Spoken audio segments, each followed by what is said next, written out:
નમસ્તે મિત્રો, આપણે ધોરણ 11ની અંદર ચેપ્ટર નંબર 2 પરમાણુનું બંધારણ એની આપણે ચર્ચા કરી રહ્યા હતા. એમાં આજનો આપણો ટોપિક છે 2.4.1 કે જેનું નામ છે હાઇડ્રોજનના રેખીય વર્ણપટની સમજૂતી. તો આજે આપણે હાઇડ્રોજનનો જે રેખીય વર્ણપટ છે એની સમજૂતી આપવાની છે અને આપણા આ ચેપ્ટરનો આ 18મો વિડીયો છે. તો ચાલો હાઇડ્રોજન પરમાણુના પરમાણ્વીય વર્ણપટની આપણે સમજૂતી આપવા માટે રેડી થઈ જઈએ. હાઇડ્રોજન પરમાણુનો વર્ણપટ કેવી રીતે મળેલો? તો તમે જાણો છો કે સૌ પ્રથમ હાઇડ્રોજન વાયુ છે એને ખૂબ નીચા દબાણે અહીં કેથોડ કિરણાવલીની અંદર ભરી હાઈ વોલ્ટેજ ઉત્પન્ન કર્યા એટલે આછા જાંબલી રંગનો પ્રકાશ ઉત્પન્ન થયો. એ આછા જાંબલી રંગના પ્રકાશને સ્પેક્ટ્રોફોટોગ્રાફ નામનું જે સાધન છે એમાંથી આપણે પસાર કર્યો એટલે એમાં મળતા જે તરંગો છે, જે પ્રકાશ હતો એ પ્રકાશનું સ્પેક્ટ્રોગ્રાફ આપણને મળ્યો. એનો જે સ્પેક્ટ્રોગ્રાફ મળે છે એ સ્પેક્ટ્રોગ્રાફને તરંગ લંબાઈના વધતા ક્રમમાં આપણે ગોઠવ્યો એટલે આપણને આ પ્રકારનો વર્ણપટ મળે છે કે જેને આપણે ઉત્સર્જન વર્ણપટ કહીએ છીએ. તો આ ઉત્સર્જન વર્ણપટમાં અમુક જગ્યાએ જ રેખાઓ કેમ મળે છે, કન્ટિન્યુ કેમ નથી મળતી, એની ચર્ચા અત્યારે આપણે કરવી છે.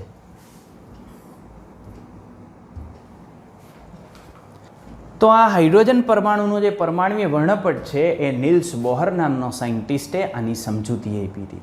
તો એ હાઇડ્રોજન પરમાણુની અંદર તમે જાણો છો કે આ હાઇડ્રોજન પરમાણુની અંદર પરમાણુનું કેન્દ્ર આપણે લેતા હતા, આ પરમાણુનું કેન્દ્ર, અને આ પરમાણુ કેન્દ્રની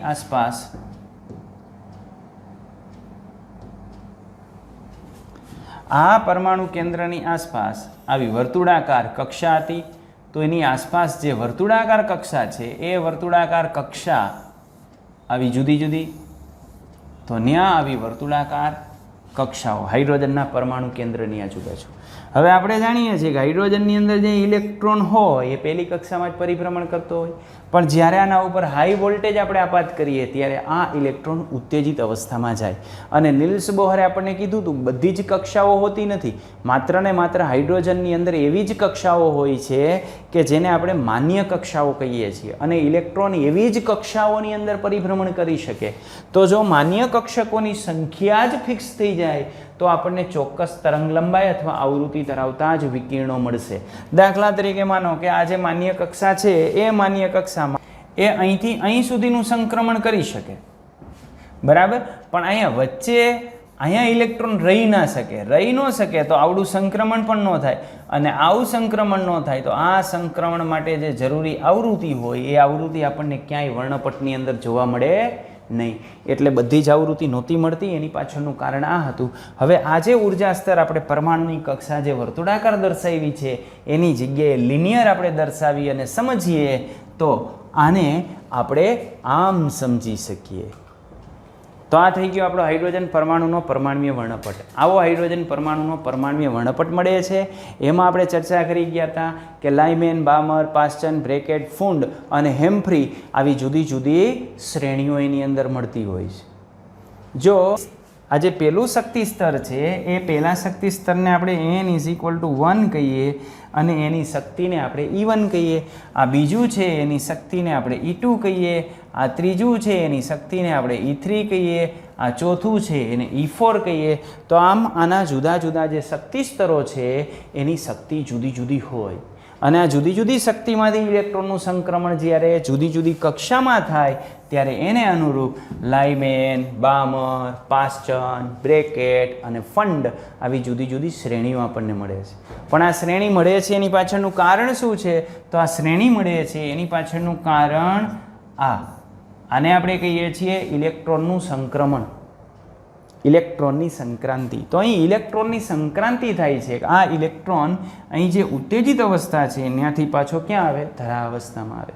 તો એ બે વચ્ચે જેટલો ઉર્જાનો તફાવત હોય એટલી ઉર્જા ચોક્કસ પ્રકારના વિકિરણ સ્વરૂપે છૂટી પડે છે. તો હાઇડ્રોજન વર્ણપટ આપણે આને આધારે સમજાવી શકીએ કે અહીં છૂટી પડતી આવૃત્તિ આપણી પાસે છે, આ hν આ આપણી પાસે છે, તો અહીં આપણે એની શક્તિનો તફાવત મેળવી શકીએ. તો અહીં જે આપણે હાઇડ્રોજન પરમાણુનો રેખીય વર્ણપટ છે એ હાઇડ્રોજન પરમાણુનો રેખીય વર્ણપટ નિલ્સ બોહરનો જે પરમાણુય નમૂનો હતો એનો ઉપયોગ કરી અને જથ્થાત્મક રીતે આપણે એને સમજાવી શકીએ. મુખ્ય ક્વોન્ટમાર્ક એટલે શું? કક્ષાનો ક્રમાંક. કાલે આપણે લીધું હતું ને n બરાબર 1 2 3 4 5 એ બધાને મુખ્ય ક્વોન્ટમાર્ક વડે આપણે દર્શાવીએ છીએ ને એના શું આગળ જતા આપણે અભ્યાસ કરશું.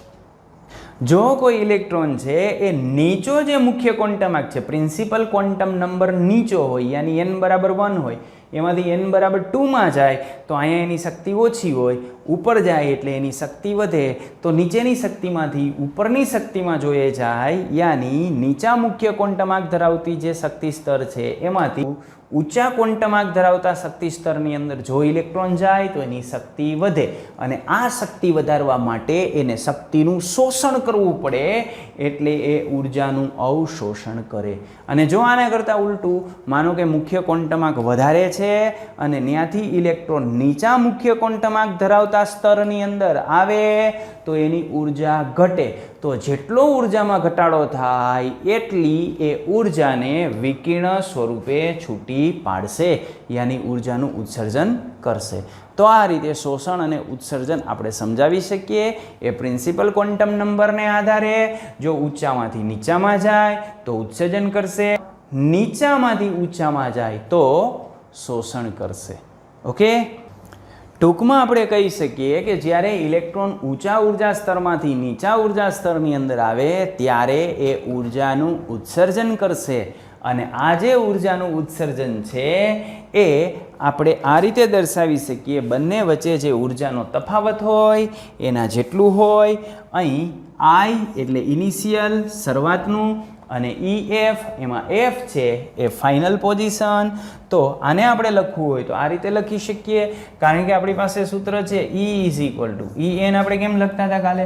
તો En is equal to minus RH 1/n². આપણે આનો ઉપયોગ કરતા હતા. રેડી?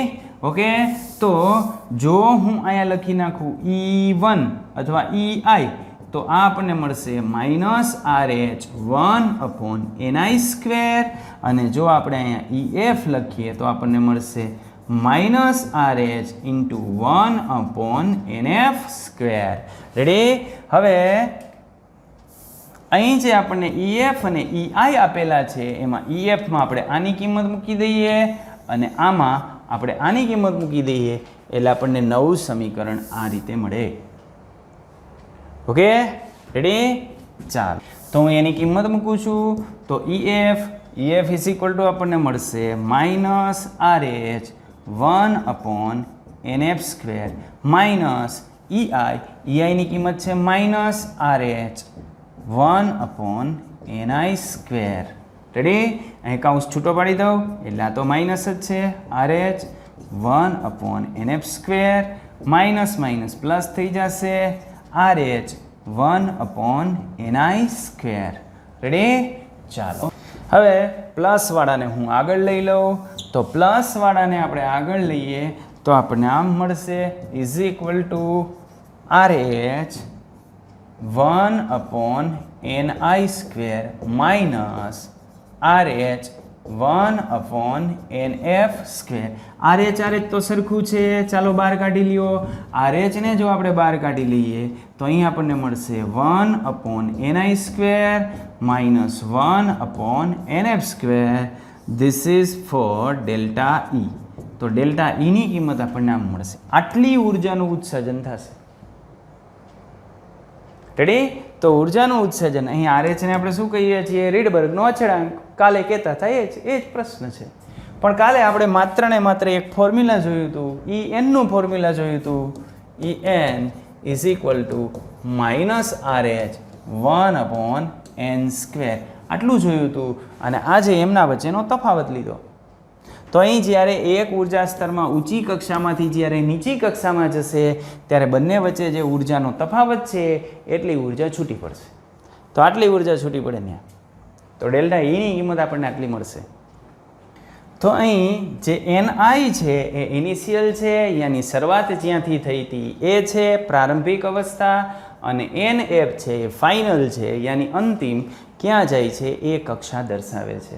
અને જો ડેલ્ટા Eની કિંમત આપણે મેળવી હોય તો આ ડેલ્ટા Eની કિંમત આપણને આ રીતે મળશે. તો ડેલ્ટા E, તો હવે ડેલ્ટા Eની કિંમત આપણી પાસે છે પ્લસ આરએચની કિંમત આપણે મૂકી દઈએ તો 2.18 into 10⁻18 into 1/ni² minus 1/nf² in joule. આ કિંમત શેમાં આપણે મૂકી છે? જૂલમાં. તો ડેલ્ટા ઈની કિંમત આટલી મળશે. કેના માટે? હાઇડ્રોજન માટે. કારણ કે આપણે આ જે સૂત્ર વાપર્યું ને En માઇનસ RH 1/n², એ હાઇડ્રોજન માટેનું છે. એટલે હાઇડ્રોજન પરમાણુ માટે આપણને ઉર્જા સ્તર આમ મળે. હાઇડ્રોજન સિવાયનો પરમાણુ લેવો હોય તો અહીંયા Z² તમારે મૂકવો પડે. En ની કિંમત કાલે આપણે મેળવી હતી ને, E -2π²z² me⁴n²h². Z² ને n² સિવાયના બધાની આપણે કિંમત મૂકી દીધી હતી. એ થયો આપણો રીડબર્ગનો અચળાંક કે જેની વેલ્યુ છે 2.18 ઇન્ટુ 10⁻18 ઇન જૂલ. તો જૂલની અંદર આપણને આટલું મળશે. ચલો હવે આ જૂલવાળી કિંમત તો મને મળી ગઈ. હવે આપણે મેળવવું છે આવૃત્તિ ન્યૂ. તો આવૃત્તિ ન્યૂ કેમ મળે? તો આવૃત્તિ ન્યૂ જો આપણે જોતી હોય તો તમે જાણો છો કે ડેલ્ટા E h ન્યૂ. બરાબર? તો એમાંથી જો આપણે ન્યૂને કરતા કરીએ તો ન્યૂ આપણને મળશે ડેલ્ટા E/h મળે ને. તો ચાલો અહીં છે ડેલ્ટા E. તો ડેલ્ટા E આપણને મળશે h ન્યૂ. ન્યૂને આપણે કરતા બનાવીએ તો ન્યૂ આપણને મળશે ડેલ્ટા E/h. તો ડેલ્ટા ઈની કિંમત મૂકી દઈએ. ચાલો ડેલ્ટા ઈની કિંમત. તો ડેલ્ટા ઈની કિંમત કેટલી છે? 2.18 ઇન્ટુ 10⁻18 અને આ બધો લબાચો 1/ni² માઇનસ 1/nf². રેડી? અને છેદમાં h એટલે મેક્સ પ્લેન્કનો અચળાંક કે જેની વેલ્યુ કેટલી હોય? 6.626 ઇન્ટુ 10⁻34 જૂલ ઇન્ટુ સેકન્ડ. ઉપર શેનું છે? Joule into second. બરાબર? તો આ ઉપરનો ડેટા શેમાં મળશે? જૂલમાં. નીચેનો શેમાં મળશે? જૂલ ઇન્ટુ સેકન્ડમાં. Joule cancer. તો છેદમાં સેકન્ડ એટલે પ્રતિ સેકન્ડ. તો આવૃત્તિ આપણને મળશે હર્ટ્ઝની અંદર. તો આનું સાદુરૂપ આપીએ એટલે આપણને મળશે 3.29 ઇન્ટુ 10⁻15. આ -18 છે, નીચે +34 છે, એ ઉપર જશે એટલે પ્લસ ઘાત થઈ જશે. -18 અને +34, આ બેનો ભાગાકાર કરશું 2.18 ડિવાઇડેડ બાય 6.626 અને સાયન્ટિફિકમાં કન્વર્ટ કરશું એટલે આપણને આમ મળશે 1/ni² minus 1/nf² in hertz. આ જે સૂત્ર છે ને એ આવૃત્તિનું સૂત્ર રીડ્ઝે મેળવ્યું હતું. રીડ્ઝ નામના સાયન્ટિસ્ટે મેળવ્યું હતું અને આ જે છે ને એને આપણે રીડ્ઝના અચળાંક તરીકે પણ ઓળખતા હોઈએ છીએ. 3.29 ઇન્ટુ 10⁻15. ઓકે? તો કોઈ પણ જગ્યાએ માનો કે હાઇડ્રોજન પરમાણુની અંદર કોઈ ઇલેક્ટ્રોનનું સંક્રમણ થાય છે, ઉપરથી નીચે અથવા નીચેથી ઉપર આવે છે, તો એની સાથે સંકળાયેલી આવૃત્તિ આપણે મેળવવી હોય તો આ ફોર્મ્યુલાનો ઉપયોગ આપણે કરશું. રેડી? અને જો શક્તિ મેળવવી હોય તો છૂટી પડતી શક્તિ આપણને આને આધારે મળે. ઓકે? તરંગ લંબાઈ મેળવવી હોય તો કેમ મળે તરંગ લંબાઈ? ઓકે, ચાલો. તરંગ લંબાઈ મેળવવી હોય તો ન્યૂ તમને મળી ગયું. આવૃત્તિ ન્યૂ શું થાય? C/λ. બરાબર? તો આ રીતે આપણને તરંગ લંબાઈ મળશે. માનો કે તરંગ સંખ્યા જોતી હોય તો કેમ મળે? તો તરંગ સંખ્યા એટલે 1/λ કે જેને આપણે શેના વડે દર્શાવીએ છીએ? ન્યૂ બાર વડે. તો ન્યૂ બાર અથવા 1/λ. ક્લિયર એટલું? તો ચાલો જુઓ હવે અહીં ધ્યાન આપો.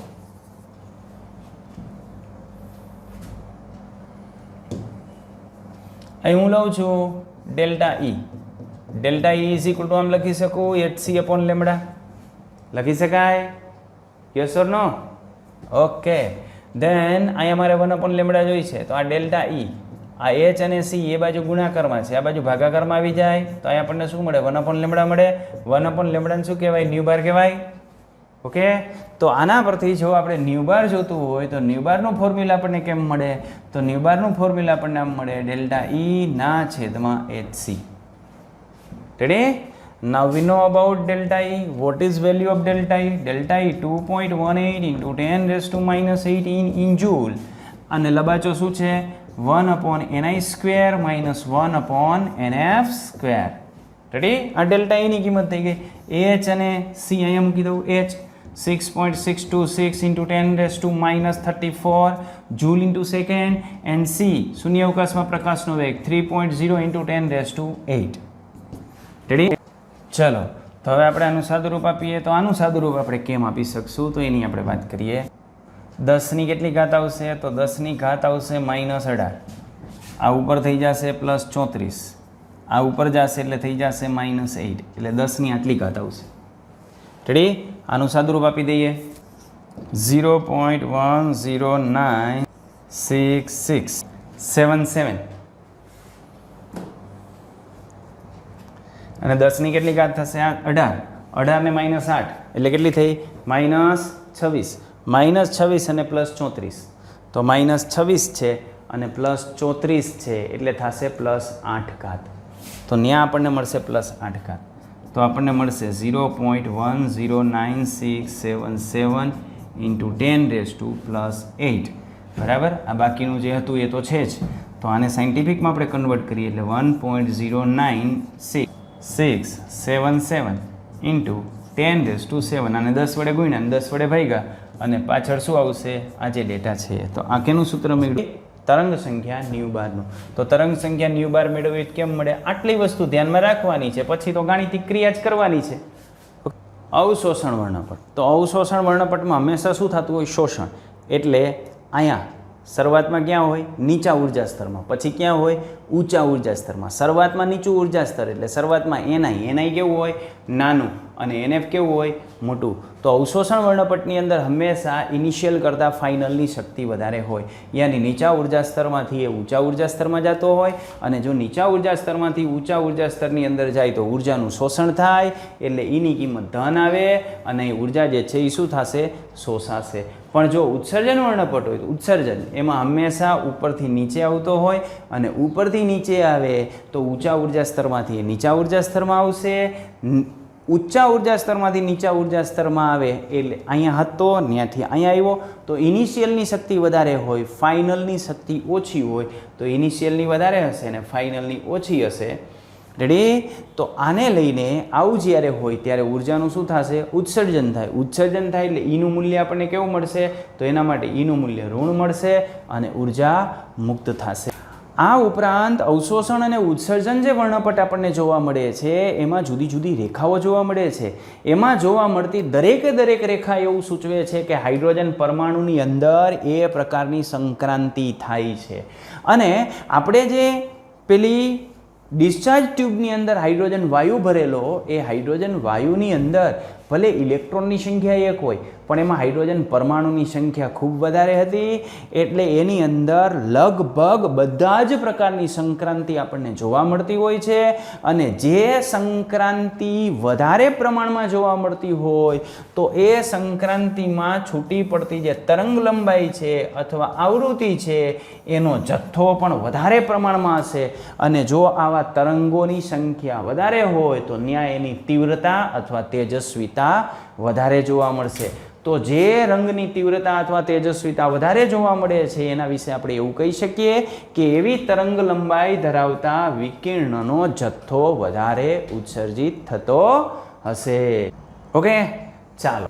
કોયડો 2.10 હાઇડ્રોજન પરમાણુમાં n = 5 માંથી n = 2 કક્ષામાં થતી સંક્રાંતિ દરમિયાન ઉત્સર્જિત થતા ફોટોનની આવૃત્તિ અને તરંગ લંબાઈ ગણો. તો આપણને ગણવાની કીધી છે આવૃત્તિ. બરાબર? પહેલાં આપણને શું કીધું છે? હાઇડ્રોજન પરમાણુ n = 5 થી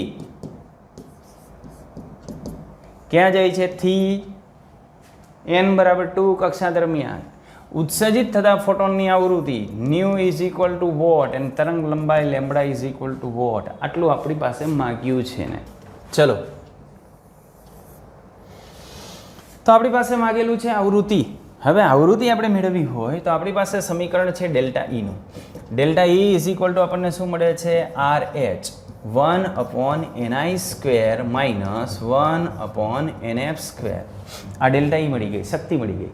બરાબર, શક્તિની કિંમત આપણે જે છે આની અંદર આ શક્તિ મળી જાય. અને જો આવૃત્તિ ન્યૂ જોતી હોય તો E ઇઝ ઇક્વલ ટુ આપણે h ન્યૂ મૂકીએ, આ ડેલ્ટા E એના ઇઝ ઇક્વલ ટુ આપણે h ન્યૂ મૂકીએ તો h new is equal to આપણને મળશે RH 1/ni² માઇનસ 1/nf².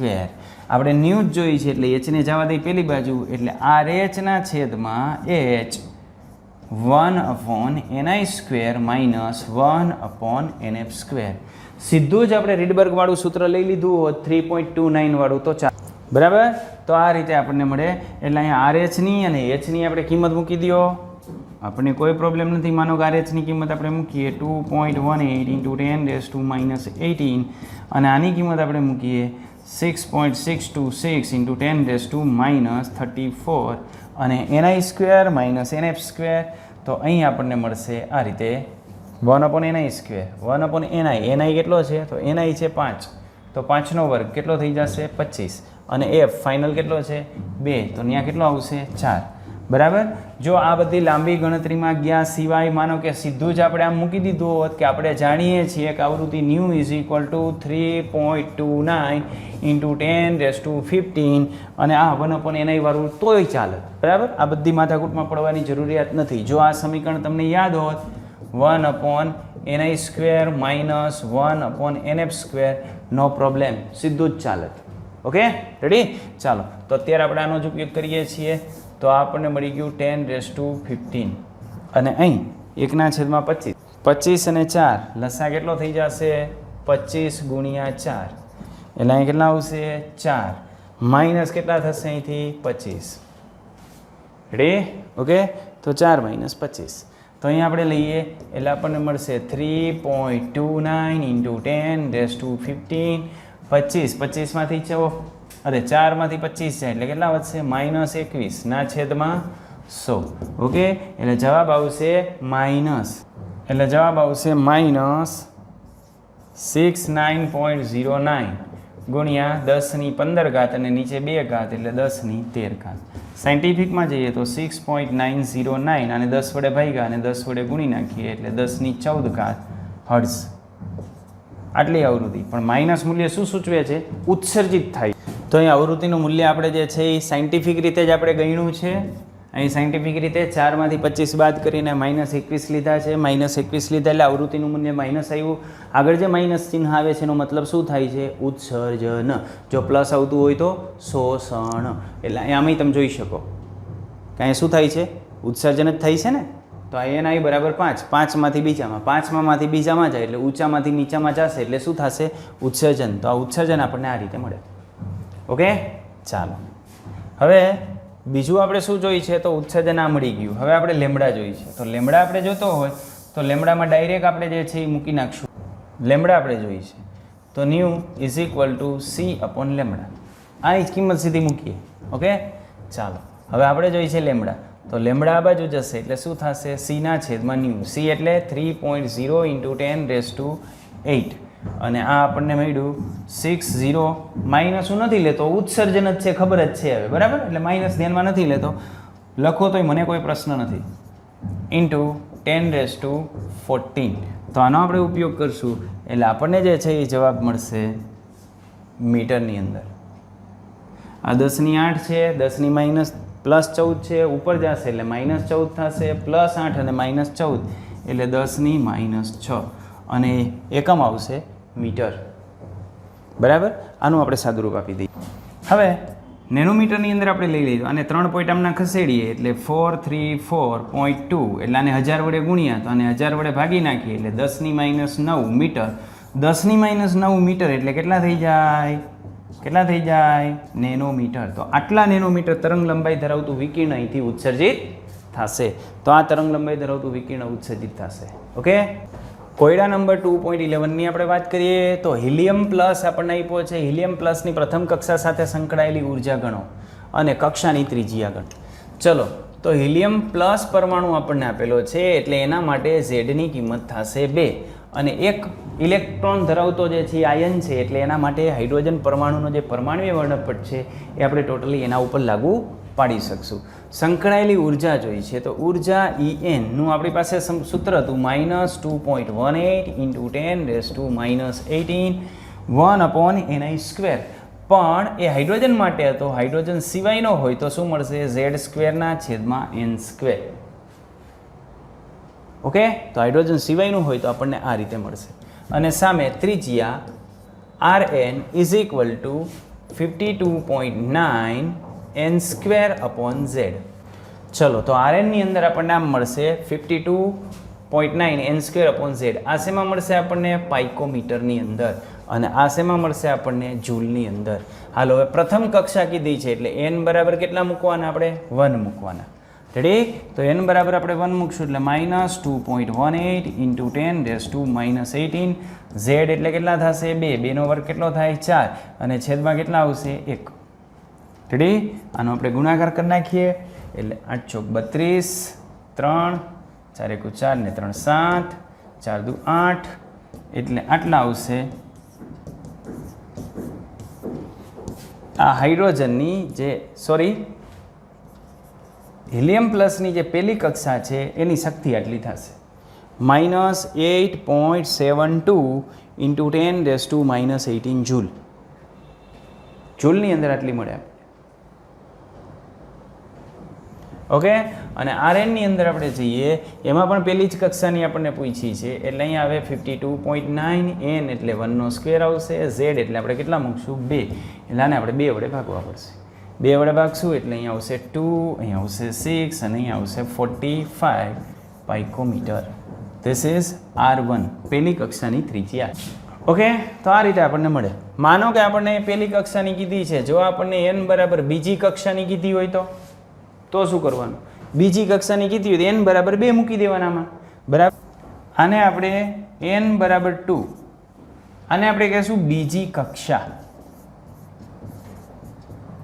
પણ જો ઉત્તેજિત કહીએ ને તો એને કહેવાય પ્રથમ ઉત્તેજિત. એટલે જો આની જગ્યાએ તમને એમ કીધું હોય કે પ્રથમ ઉત્તેજિત એટલે કઈ? બીજી. બરાબર? દાખલા તરીકે આ કક્ષા છે, આ પહેલી છે. દાખલા તરીકે આપણે કક્ષા લઈએ, આ પહેલી છે, આ બીજી છે, આ ત્રીજી છે, આ ચોથી છે, આ પાંચમી છે. બરાબર? તો આને પહેલી કક્ષા કહેશું, આને ધરાવસ્થા કહેશું, આને ઉત્તેજિત કહેશું, આને ઉત્તેજિત કહેશું, આને ઉત્તેજિત, આને ઉત્તેજિત. બરાબર? પણ આને શું કહેશું? પ્રથમ ઉત્તેજિત. આને કહેશું દ્વિતીય ઉત્તેજિત, તૃતીય ઉત્તેજિત, ચતુર્થક ઉત્તેજિત.